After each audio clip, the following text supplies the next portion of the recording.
और दूसरी तरफ आप हरिजन कह रहे हैं।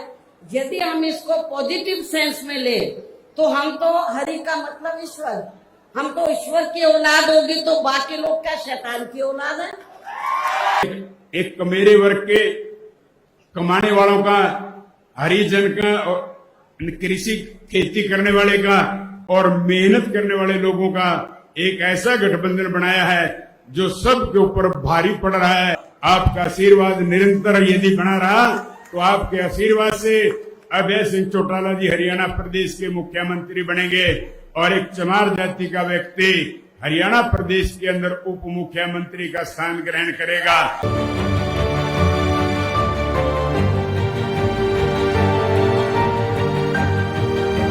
साथियों, जय भीम, जय भारत, जय संविधान। मैं बहुजन दस्तक कॉन्स्टिट्यूशन चैनल से गौतम रत्ना और आज हम बात कर रहे हैं बहन कुमारी मायावती जी बैसेपा सुप्रीमो के बारे में, जहां पर जिस पार्टी से उन्होंने गठबंधन किया है उसके नेता वहां पर खुलेआम शेड्यूल कास्ट लोगों को, SC ST लोगों को हरिजन शब्द का इस्तेमाल कर रहे हैं, जिसका उन्होंने मंच पर ही उस नेता को विरोध किया और बहुत बुरी तरीके से लताड़ पीट दिया।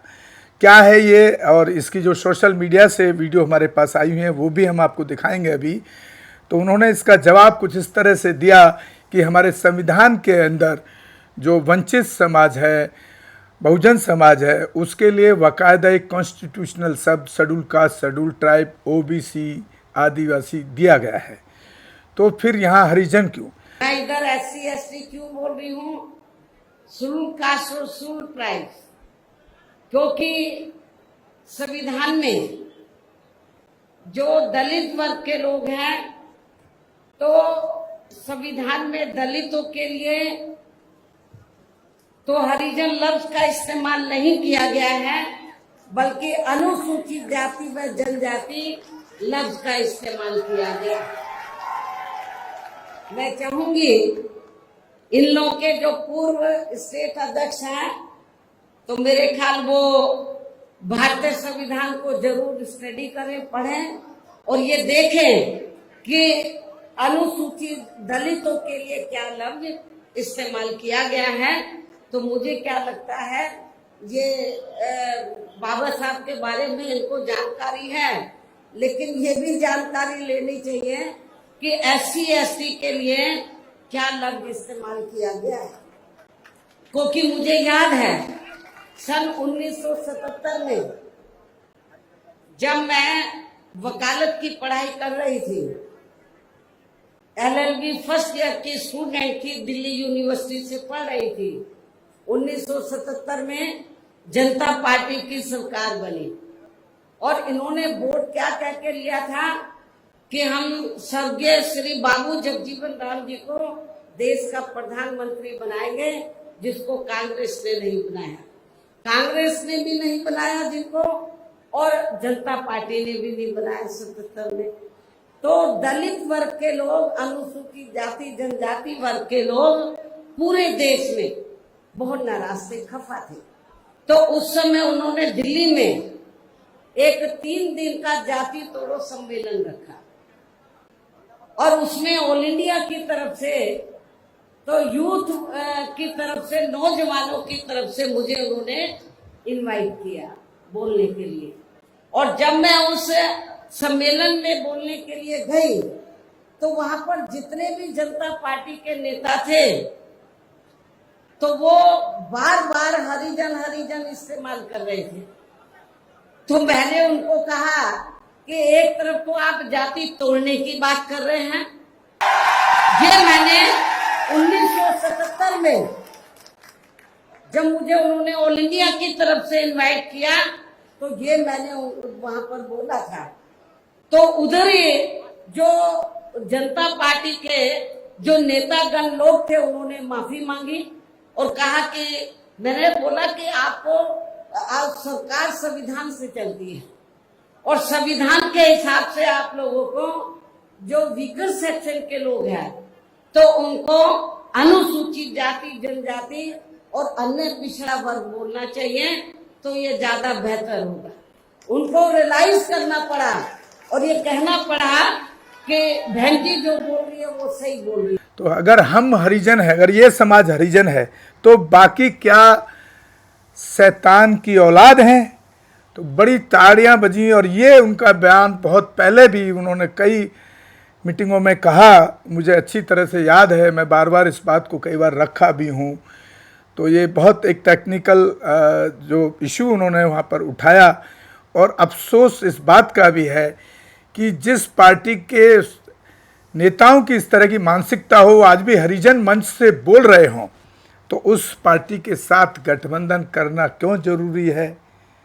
जिनकी आज भी मानसिकता मनुस्मृति मनुवादी सोच है, उनके साथ अगर आप गठबंधन करके चुनाव लड़ रहे हैं तो कहीं ना कहीं ये बड़ा डाउटफुल है, कहीं ना कहीं सवाल बहन मायावती जी पर भी खड़ा करता है। और इसी में हम दूसरी बात रख रहे हैं, गाजियाबाद की एक विधानसभा सीट से रवि गौतम जो युवा हैं, और उनका एक संगठन भी है युवा शक्ति दल, जिसमें लाखों युवा उनके साथ पूरे देश से जुड़े हुए हैं। पहले वहाँ पर उनको विधानसभा का प्रभारी बना दिया गया, टिकट के लिए गो थ्रो कर दिया गया कि आपको इस विधानसभा से टिकट लड़ना है। बाद में उन्होंने खुलेआम वहाँ के कोऑर्डिनेटर, बड़े नेताओं पर बड़े गंभीर आरोप लगाए हैं। टिकट काट दिया गया है, क्या वजह रही आपके पास? देखिए, मेरा टिकट इसलिए काटा गया, जो मुझे वहां पर बुलाकर कहा गया कि आप पे मुकदमे हैं।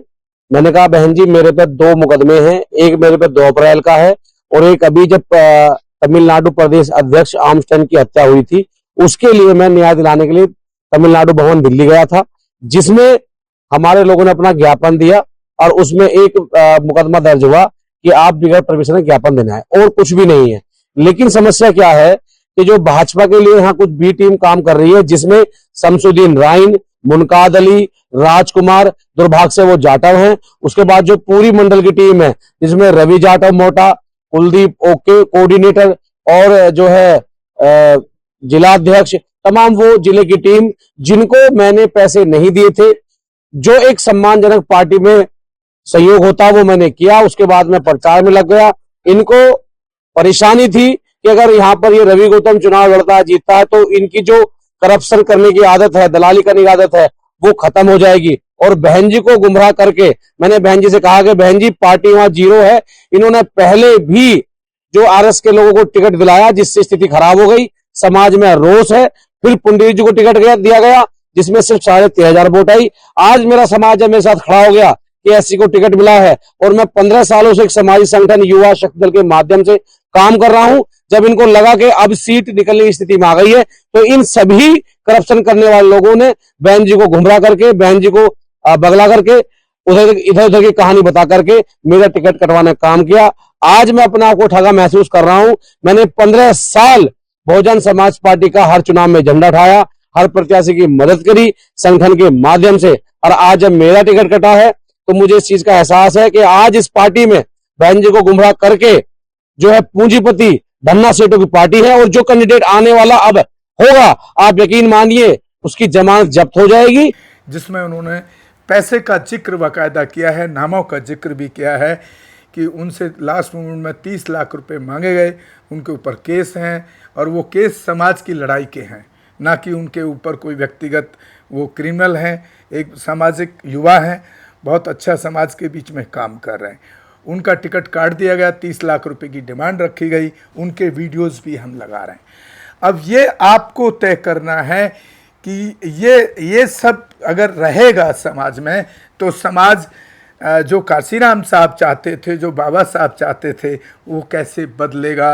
ये सवाल कहीं ना कहीं बहन कुमारी मायावती जी पर भी खड़े होते हैं।